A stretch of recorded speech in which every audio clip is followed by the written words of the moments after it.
November 23, 1944, Rheinehopsten Airfield, Germany. The captured Mustang sat in the hangar like a prize fighter in the wrong corner, its olive drab paint scarred by flak, but its spirit somehow intact. Oberingenieur Wilhelm Hartmann circled the American fighter for the third time that morning, running his hand along the smooth aluminum skin, trying to understand how this machine had torn through so many of their best pilots. The serial number was still visible beneath the hastily painted Balkenkreuz, 44 1.733, shot down 2 weeks earlier near Münster when its engine quit at 20,000 feet. The pilot had glided it down, belly landing in a turnip field, before the Wehrmacht pulled him out at gunpoint. Now Hartmann had orders straight from Berlin to figure out what made this aircraft so lethal. The mechanics from Munich had arrived before dawn, 12 of Germany's finest aeronautical minds cramming into the cold hangar with their measuring tapes and calipers, their notebooks and slide rules.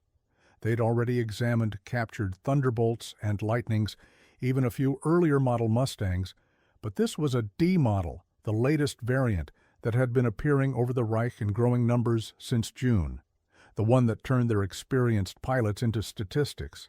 Hartmann watched as Klaus Weber, the armament specialist from Messerschmitt, opened the gun bay doors and whistled low. 6 Browning M2 machine guns lay nestled in the wings like sleeping serpents, 3 on each side, their barrels converging at a point 400 yards ahead of the aircraft. 12.7 millimeter, Weber muttered, converting the American .50 caliber in his head. Same as our MG-131, but look at this. He pointed to the ammunition feeds, the distinctive metallic links that seemed to run forever into the wings.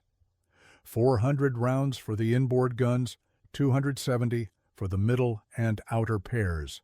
That's, he paused, calculating, 1,880 rounds total. Mother of God. The young mechanic from Dresden, barely 19 and fresh from technical school, leaned in closer. His name was Ernst Müller, and he'd seen his brother's Bf-109 come home with half its tail section torn away by American .50s. But our fighters carry cannon, 20 millimeter, 30 millimeter. Surely those are superior to machine guns? Hartmann was already shaking his head.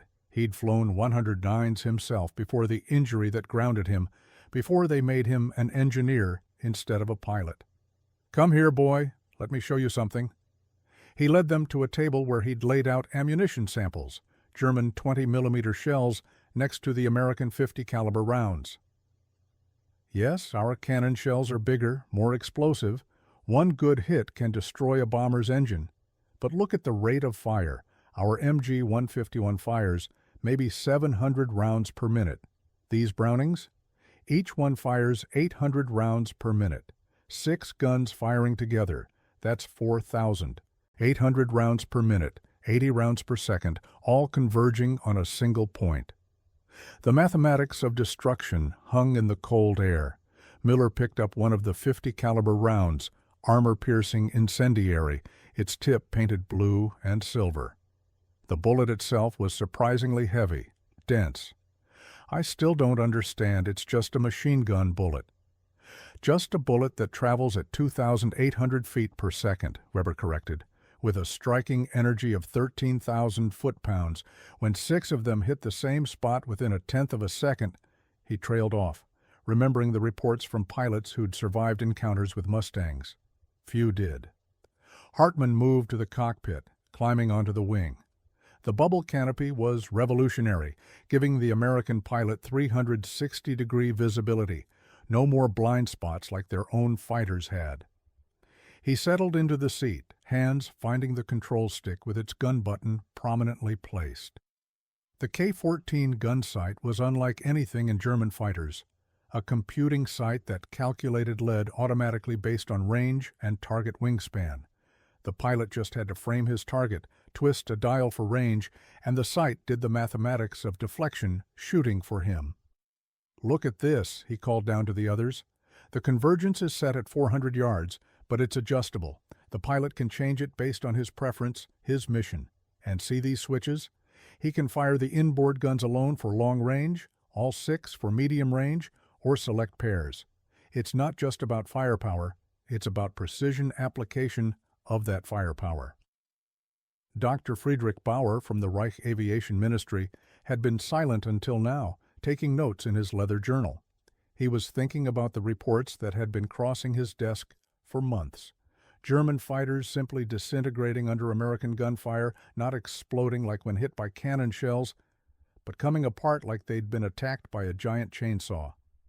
"We've been thinking about this wrong," he said quietly. "We see our cannon as superior because one shell can destroy. But the Americans aren't trying for one perfect shot. They're creating a stream of destruction, a river of bullets that tears through anything in its path." The hangar door opened, bringing a gust of November wind, and Hauptmann Erich Zimmermann, one of the few pilots who'd engaged Mustangs and lived to talk about it. His left arm was still in a sling from his last encounter 6 weeks ago. He walked straight to the Mustang, placed his good hand on its cowling, like he was touching a dangerous animal. "You're wasting your time with measurements," he said. "I can tell you exactly what those guns do. October 7th, near Hanover. I was flying top cover for a bomber strike, spotted 4 Mustangs climbing from the west. We had altitude advantage, perfect position. I dove on the trailing American, lined up a perfect shot with my cannon. Then his wingman rolled and fired. Just a half-second burst, maybe 40 rounds total, but they all hit my right wing root. Not random hits, a concentrated stream that cut through the main spar like a saw. The wing folded up at 400 miles per hour. I barely got out." He moved along the Mustang's wing, running his fingers over the gun ports. "Our pilots train for precision shooting, one perfect cannon shot. The Americans train for volume and accuracy combined. They put a cone of bullets exactly where they want it, and they keep it there until whatever they're shooting at stops existing. Against our fighters, with their light construction and inline engines, it's devastating." Weber had pulled out one of the Brownings from its mount, surprisingly easily.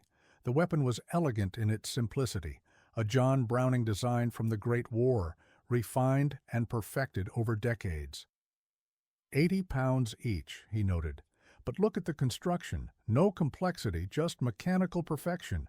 Our MG-131 weighs almost the same, but fires slower. And these barrels, they're designed for sustained fire without overheating. The mechanic from Dresden was examining the ammunition belts more carefully now. "The sequencing," he said suddenly. "Look, it's not random. They're loading in patterns. Tracer, armor-piercing incendiary, armor-piercing, tracer. Every 5th round shows the pilot where his stream is going. The armor-piercing punches through our aircraft skin and engine blocks. The incendiary sets fuel on fire." Hartmann climbed down from the cockpit, his mind racing through the implications. The American approach was so different from German thinking. Instead of seeking the perfect weapon, they'd taken a good weapon and multiplied it, synchronized it, made it work in concert. It was mass production thinking applied to aerial combat. He thought about the factories in Detroit and Buffalo churning out Mustangs by the thousand, each one carrying 6 of these Brownings, each Browning capable of firing 27,000 rounds before needing major maintenance. "There's more," Bauer said, flipping through a captured technical manual they'd found in the aircraft. "The harmonization pattern. They don't just converge at a point.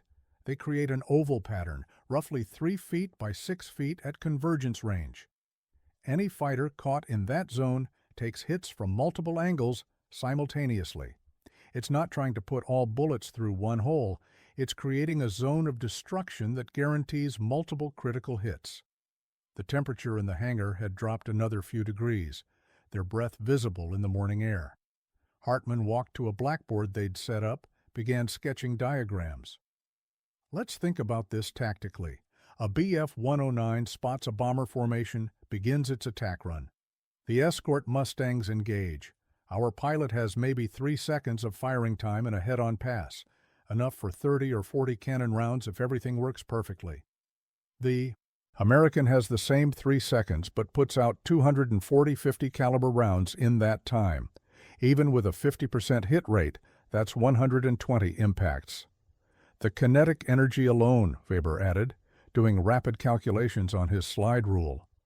120 hits, each carrying 13,000 foot-pounds of energy. That's over 1.5 million foot-pounds of destructive force delivered in 3 seconds. It would be like getting hit by a freight train. Young Miller was standing by the Mustang's tail now, examining the control surfaces. "But surely our fighters are more maneuverable. Can't we simply outfly them?" Zimmerman laughed bitterly. Outfly a Mustang? Maybe at low altitude if you're lucky. But up at 25,000 feet where the bombers fly, the Mustang owns that sky, and with that bubble canopy, they see you coming from anywhere. You can't bounce them like we used to do with Thunderbolts. They see everything. The inspection continued through the morning, each discovery adding another layer to their understanding. The Mustang wasn't just about the guns, it was a complete system. The laminar flow wings that gave it such speed and range, the Packard-built Merlin engine, a license-built copy of the British Rolls-Royce, but manufactured with American precision and materials, the drop tanks that let it escort bombers all the way to Berlin and back. Every component worked together to create not just a fighter, but a long-range air superiority platform that could deliver those 650s anywhere in the Reich. Dr. Bauer was examining the gun camera mount now. They film every engagement, he noted, not just for victory confirmation, for training. They study every burst, every hit, every miss. They're turning air combat into a science. Hartmann thought about his brother, shot down 3 months ago over Frankfurt. The report said his 109 had been hit by Mustangs from the 357th Fighter Group. Multiple witnesses described seeing the Messerschmitt suddenly trailing pieces, then breaking apart, then exploding, all within perhaps 2 seconds. His brother hadn't even had time to bail out. "We need to rethink our entire approach," Hartmann said finally. "More armor won't help. Those 50 caliber armor-piercing rounds will punch through anything we can carry and still fly. Heavier armament won't help. We already have cannon. Better engines won't help. We're already pushing our designs to the limit." He paused, looking at the captured Mustang with something approaching respect. They've found the sweet spot, the perfect balance of firepower, range, speed, and quantity, and they can build them faster than we can shoot them down. The Reich Aviation Ministry had been pushing for new wonder weapons, jets, rockets, flying wings. But standing in this cold hangar, examining this one captured Mustang, Hartmann understood the reality. The war in the air wasn't being lost to inferior technology. It was being lost to superior application of good technology. The Americans hadn't built a perfect gun. They'd built a very good gun and then put 6 of them on a very good aircraft and trained their pilots to use them with devastating efficiency. Weber was back at the ammunition stores counting rounds. "You know what's truly frightening? This is just one aircraft. They're building these at a rate of 15 per day now, according to intelligence. 15 Mustangs, 90 Browning 50s, 28,000 rounds of ammunition, every single day." The young mechanic from Dresden had been quiet for a while, absorbing everything. Finally, he spoke. "So when our pilots report that American fighters are tearing our aircraft apart, they're not exaggerating. They're literally cutting them to pieces with concentrated machine gun fire." "Worse than that," Zimmerman said. "They're doing it from ranges where our cannon aren't even effective yet. Those 50s are accurate out to 800 yards. Our MG-151 starts dropping significantly after 400. They're killing us before we can even fight back." By noon, the technical team had filled 3 notebooks with observations and measurements. They'd photographed every component, traced every system, measured every dimension. But the fundamental question remained unanswered, or rather, the answer was too simple to accept. How did 650 caliber machine guns shred German fighters through volume, velocity, and precision? Through American mass production, ensuring every Mustang had the same quality. through training that taught pilots to put steel on target rather than hoping for a golden bullet. Hartmann stood outside the hangar, watching contrails high above as another formation of B-17s headed east, their Mustang escorts weaving protective patterns around them. From 25,000 feet, those 650s could reach down and touch any German fighter that rose to challenge them. The mathematics were inescapable. Each Mustang carried 1,880 rounds. A squadron of 16 Mustangs carried 30,000 rounds. A full fighter group of 50 aircraft carried 94,000 rounds. All 50 caliber, all armor-piercing and incendiary, all delivered with mechanical precision. The technical report he would write that evening would be clinical, focused on specifications and capabilities. But the real message was simpler and more terrifying. The Americans had figured out how to mass-produce death and deliver it at 3,000 feet per second. They weren't trying to build the ultimate weapon. They were building good weapons in overwhelming numbers and teaching farm boys from Kansas and mechanics from Detroit how to use them with lethal efficiency. 3 days later, the captured Mustang was loaded onto a railway car bound for the testing facility at Rechlin. Hartmann watched it go, knowing that dozens more were crossing the channel that very morning, their wings heavy with fuel and ammunition, their pilots scanning the sky for German fighters to tear apart with those 6 terrible 50s. In his pocket was a letter from the front, from a pilot in JG-26, who'd written a single line, "We see the Mustangs and we run. There is no shame in this anymore. There is only survival." The winter of 1944 was settling over Germany, but Hartmann knew the real cold was coming from the west, carried in the aluminum bellies of American bombers and the wings of their escorts. 650 caliber machine guns per Mustang, 1,880 rounds, all of it destined for German aircraft and the young men who flew them. The mathematics of air combat had changed forever, written in bullets and measured in bodies. As December arrived, bringing snow and shorter days, the Luftwaffe adapted its tactics. They formed special anti-bomber units that avoided the Mustang escorts entirely, striking only when the Americans were turning for home, low on fuel and ammunition. But even these measures were temporary solutions to a permanent problem. The Mustangs kept coming, more each month, their pilots getting better, their tactics more refined. The 650s that had seemed like a crude solution to aerial combat had become the signature of American air power. Not elegant, not sophisticated, just devastatingly effective. Hartmann transferred to jet development, working on the Me-262 that Hitler insisted would turn the tide. But even as he worked on these revolutionary aircraft, he knew the truth. Jets might be faster, but they still had to land. They still needed fuel that Germany no longer had. They still needed pilots who were increasingly hard to find and impossible to train properly under constant American bombardment. And when they did fly, when they did engage, those 650s were waiting, ready to saturate the sky with lead, to find that one critical hit that would send the miracle weapon tumbling to earth in flames. The captured Mustang at Rechlin became something of a legend among test pilots. They flew it, studied it, learned from it. But learning and countering were different things. You could understand perfectly how 650 caliber machine guns worked and still be torn apart by them. Knowledge didn't stop bullets traveling at 2,800 feet per second.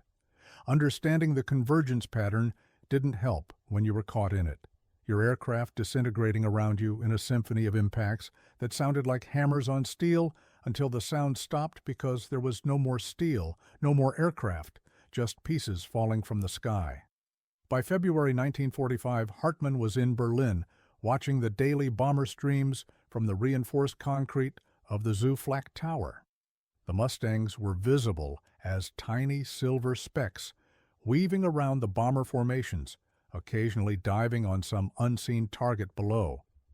He knew what was happening in those dives, 650s speaking in unison, another German fighter. Ceasing to exist, another pilot either dead or parachuting into a Germany that was running out of places to land safely. The technical superiority the Luftwaffe had enjoyed in 1940 was a memory. The revolutionary jets were too few and too late. The war in the air had been decided by a simple equation. 6 machine guns times thousands of aircraft equals air superiority. The last entry in Hartmann's technical diary, found after the war, was telling, "The Americans understood something we missed. In modern war, the perfect is the enemy of the good enough. While we sought the perfect weapon, they built thousands of good weapons and taught their young men to use them with terrible efficiency. The Mustang 650s aren't an elegant solution, but elegance doesn't win wars. Mass-produced lethality does." The spring of 1945 brought the end, as everyone knew it would. American fighters roamed at will over Germany, their 6-gun batteries silent only because there was nothing left to shoot. The Luftwaffe that had once ruled European skies was reduced to hiding aircraft under trees and flying suicide missions with half-trained boys. The Mustangs had done their work with mechanical efficiency, their 50s turning the cream of German aviation into aluminum scrap scattered across the Reich. In May, with Germany in ruins and the war in Europe over, American technical teams arrived at Rheinland to reclaim their captured aircraft. They found the Mustang Hartmann had examined, still bearing its German markings, still mechanically perfect despite months of hard testing. The lieutenant who inspected it was 23 years old from Ohio, had flown Mustangs with the 352nd Fighter Group. He ran his hand over the gun ports the same way Hartmann had 6 months earlier. 650s, he said to his crew chief. Nothing fancy, nothing complicated. Just 6 good guns that fire straight and true. That's all it took. The crew chief, older, had been maintaining Mustangs since 1943, had seen them come back with battle damage that should have killed them, had loaded millions of rounds of .50 caliber ammunition into their wings.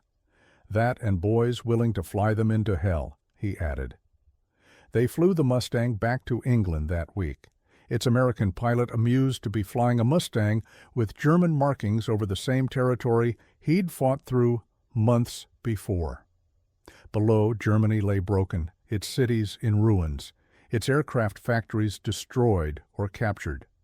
The autobahns that had once carried troops now carried refugees.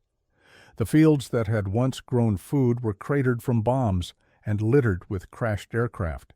German mostly, but some American too, because even 650s couldn't guarantee survival in the terrible arithmetic of aerial combat. Years later, when historians studied the air war over Europe, they would focus on the strategic bombing campaign, the 1,000-plane raids, the destruction of German industry. But pilots who were there, German and American alike, knew different. They knew the war was won in those seconds when a Mustang pilot pressed his gun button and 6 streams of .50 caliber bullets converged on a point in space occupied by a German fighter. No mystery, no magic, just mechanical efficiency multiplied by thousands of aircraft and tens of thousands of young men trained to deliver that efficiency with deadly precision. Hartmann survived the war, ended up working for the Americans during the occupation, helping them understand German aircraft development. In 1950, he emigrated to the United States, got a job with North American Aviation, the company that built the Mustang. His first day, they took him through the factory floor, showed him the production lines now building F-86 Sabres for Korea. He stopped at the armament section, watched workers installing 6 .50 caliber machine guns in the nose of a Sabre. "Still 650s?" he asked his guide. The American engineer shrugged. "They work. Why change?" And that, Hartmann realized, was the answer he'd been seeking since that cold morning in 1944. The 650s worked. They were reliable, producible, maintainable, and lethal. While German engineers had sought perfection, American engineers had sought effectiveness. The result was written across the skies of Europe in the form of 28,000 Luftwaffe aircraft destroyed and an air superiority so complete that by war's end, Allied pilots were complaining about a lack of targets. The last Luftwaffe pilot Hartmann interviewed in 1962 was a former major who'd survived 47 missions against American bombers. When asked about the Mustang's armament, he was quiet for a long moment. Then he said, "We called them meat grinders, because that's what they did. They ground us into meat. Not with finesse, not with superior technology, but with volume and accuracy. 650s firing together didn't leave much to bury." The Mustang would go on to serve in Korea, its 650s proving equally effective against MiGs and ground targets. By the time it was finally retired from military service, the aircraft and its sextet of Browning machine guns had become legend.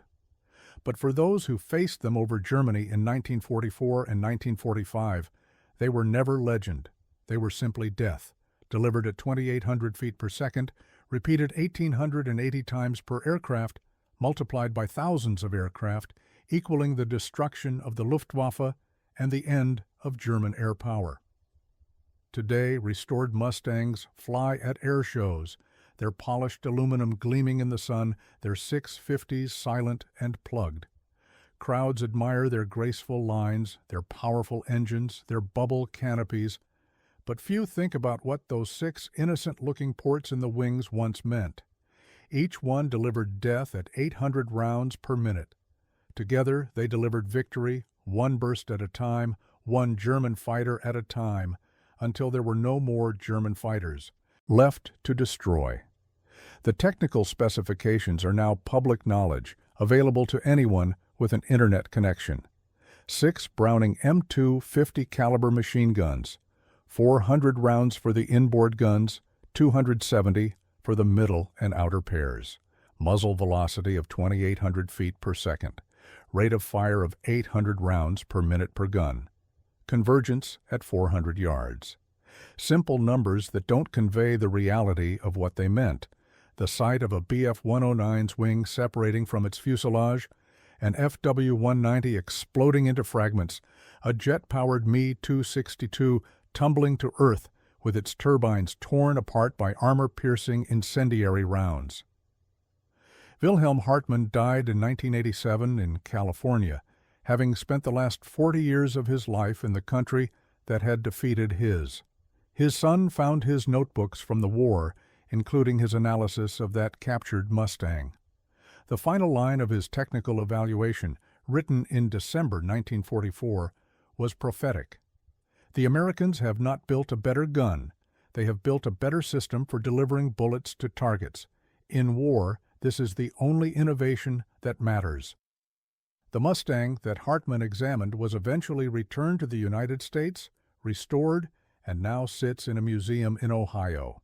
A placard mentions its capture and evaluation by the Germans, but doesn't mention Hartmann or his team's desperate attempt to understand how such a simple weapon system could be so devastatingly effective. Visitors walk past, admiring the aircraft's lines, occasionally asking about the guns. The museum guide gives the standard answer: 650 caliber machine guns, very effective. He doesn't mention that those 6 guns changed the nature of aerial warfare, that they proved quantity properly applied could defeat quality, that they turned the skies over Europe into a shooting gallery where German pilots were the targets. But perhaps that's fitting. The 650s were never about glory or elegance or technological superiority. They were about putting steel on target, repeatedly and accurately, until the target ceased to exist. They were tools, nothing more and nothing less, used by young men who wanted nothing more than to finish their missions and go home. That most of them did go home, while their German opponents did not, was testament to the effectiveness of those tools. The last word belongs to an unnamed German pilot, recorded in a letter home in March 1945. "They do not fight with honor or skill, they fight with mathematics. 6 guns, 1,800 rounds, 1 target. We are not defeated by better pilots, we are defeated by American multiplication tables delivered at the speed of sound." This was the reality of the 650s, not a wonder weapon, not a technological breakthrough, just a practical solution multiplied by American industrial might and delivered with mechanical precision. They turned the Luftwaffe from hunters into hunted, from predators into prey, from an air force into a memory.